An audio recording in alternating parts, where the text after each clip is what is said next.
Hello? Oh, hello, Al. My, it's good to hear your voice. Well, anyway, they're all down there in the cellar. No, Al. I'm as sober as a lark. Listen, I'm glad I called you, Al. I was just feeling a little pirandello. You wouldn't know. Listen, Al, get a hold of George right away. He's got to cover the plate tonight, and I can't do it. No, Al, you're wrong. I'll tell you about it tomorrow. You get a hold of George, okay? Let's see. 12. No, it's 11. I told you. 12? Well, yes. Abby thinks we should count the first one, and that would make 12. All right. Who was the first one? Mr. Midgley. He was a Baptist. Of course, I still don't think we can count him because he just died. Martha means without any help from us. You see, Mr. Midgley came here looking for a room. It was right after you moved to New York. And we thought it was such a waste for that lovely old room to be empty when there were so many people who needed it. He was such a lonely old man. All his kith and kin were dead, and it left him so forlorn and unhappy. We felt sorry for him. And then, when his heart attack came, and he sat dead in that chair. Remember, Martha, we decided then and there that if we could help other lonely old men to that same peace, we would. He dropped dead right in that chair?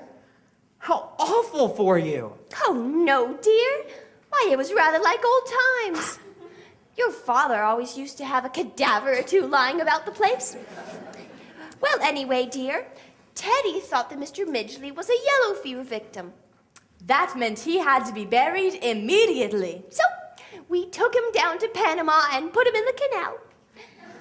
And that's why we told you not to worry, dear, because we know exactly what's to be done. And that's how all this started. That man walking in here and dropping dead. Of course, we realized we couldn't count on that happening again.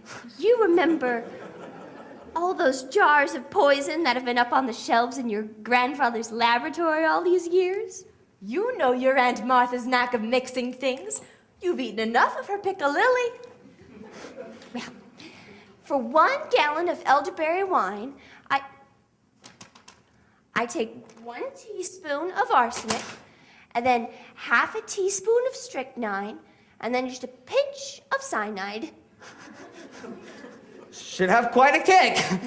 Oh, yes. In fact, one of our gentlemen had time to say, "How delicious."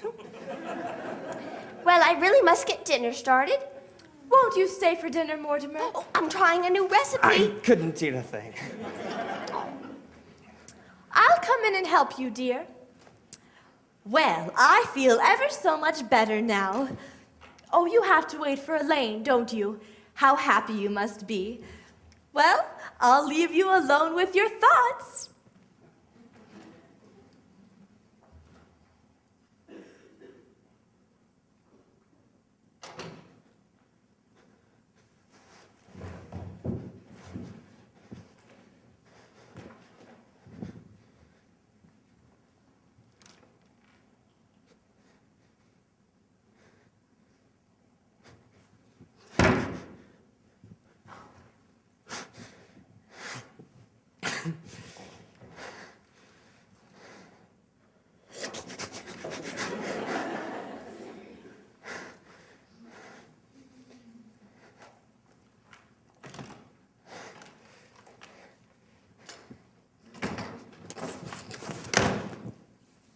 Oh, it's you.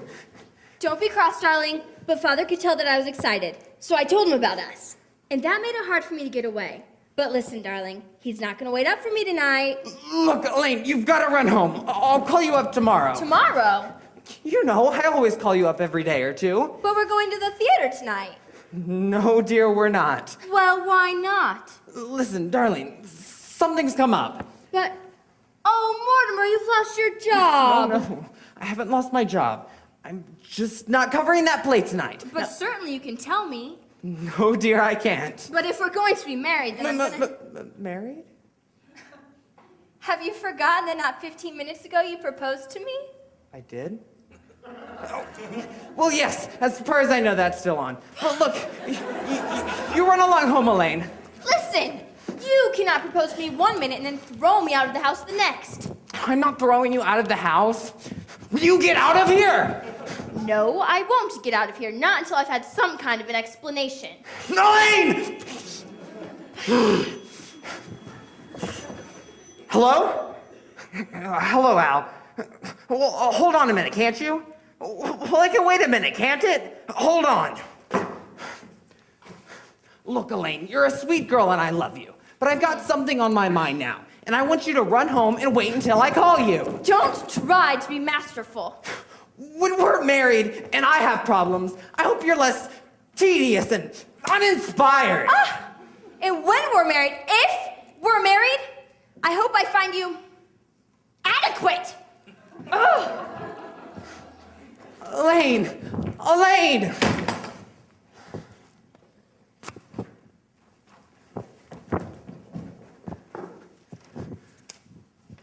Elaine! Elaine!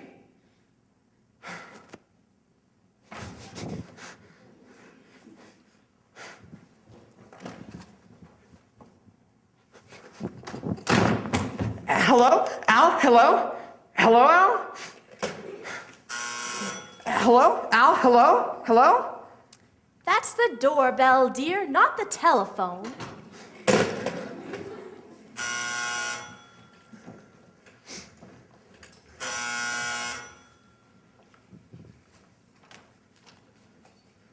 How do you do? Come in. I understand you have a room to rent? Yes, won't you step in? Are you the lady of the house? Yes, I'm Miss Brewster, and this is my sister, another Miss Brewster. My name's Gibbs. Won't you sit down? I'm sorry, we were just setting the table for dinner. City desk. Yeah, hello? Al? City desk? Al! City desk? What? I'm sorry, wrong number. May I see the room? Well, why don't we all sit down and get acquainted? Won't do much good if I don't like the room.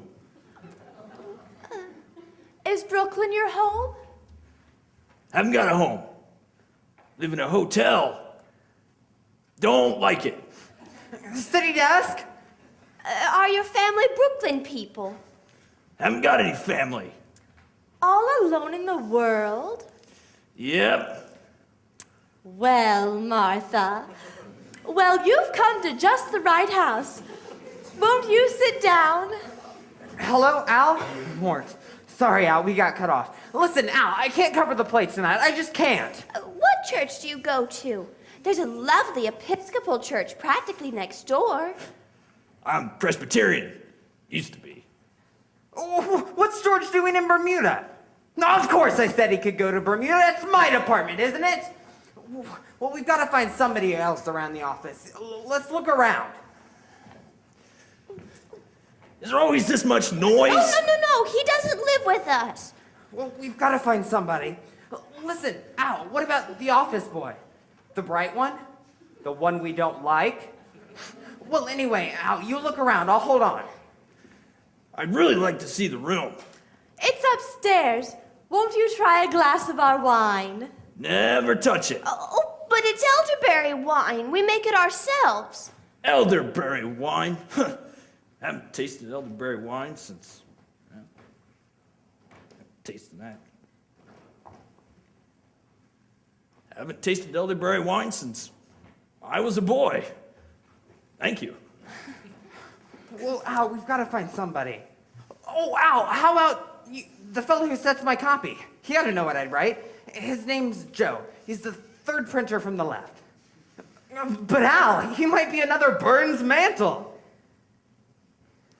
Do you have your own elderberry bushes? Oh, no, but the cemetery's full of them. No, Al, I'm not drinking, but I'm going to start now. Do you serve meals? We might, but first you just see whether you like our wine. Mortimer. Mortimer. Not that. Ah! You Do me out of here! Do you want to be poisoned? Do you want to be killed? Do you want to be murdered?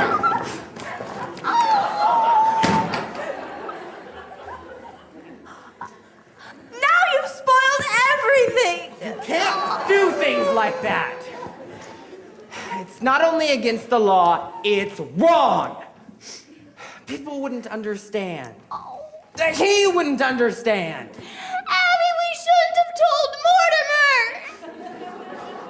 Well, what I'm trying to say is, this has developed into a very bad habit.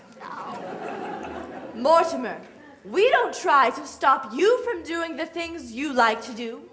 I don't see why you should interfere with us. Hello?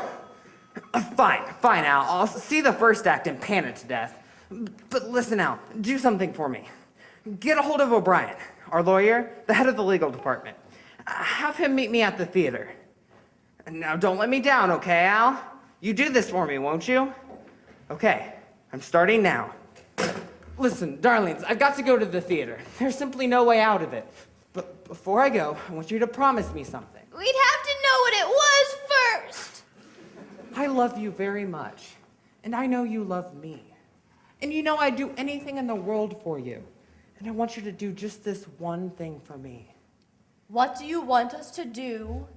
Don't do anything! I mean, don't do anything! Don't let anybody else into this house while I'm gone. And leave Mr. Hoskins right where he is. Why?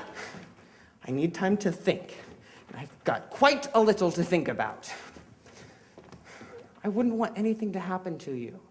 Well, what on earth could happen to us? Anyway, you'll just do this for me, won't you? Well, we were planning on holding services before dinner. Services! Why, yes. You don't think we'd bury Mr. Hoskins without a full Methodist service, do you? He was a Methodist! But can't that wait until I get back? Oh, and then you could join us. Yes! Oh, Mortimer, I think you'll enjoy the services, especially the hymns. Martha, remember how beautifully Mortimer used to sing before his voice changed? Now you'll do this for me, won't you? Well, Martha, I think we can do this now that Mortimer's cooperating with us. Well, all right, Mortimer. All right, I've got to go to the theater. Have you got any paper? I'll be back just as soon as I can. There's a man I've got to see. Here's some stationery. Will this do? Yes, that'll do fine. I can save time if I write my review on the way to the theater.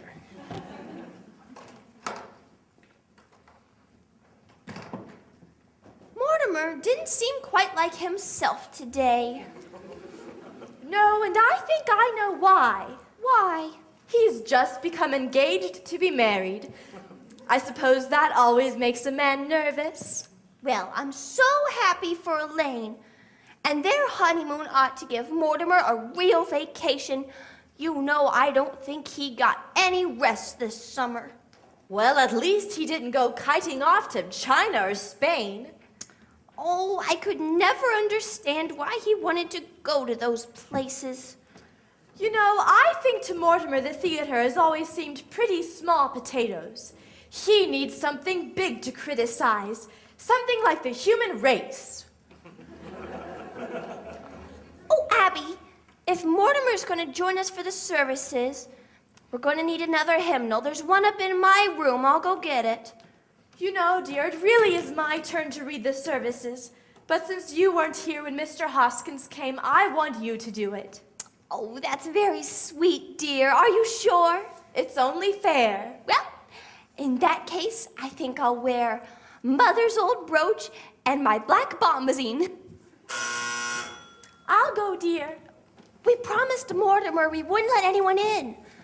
Well, who do you suppose it is? Let me see. It's two men I've never seen before. Are you sure? There's a car at the curb. They must have come in that. Let me look.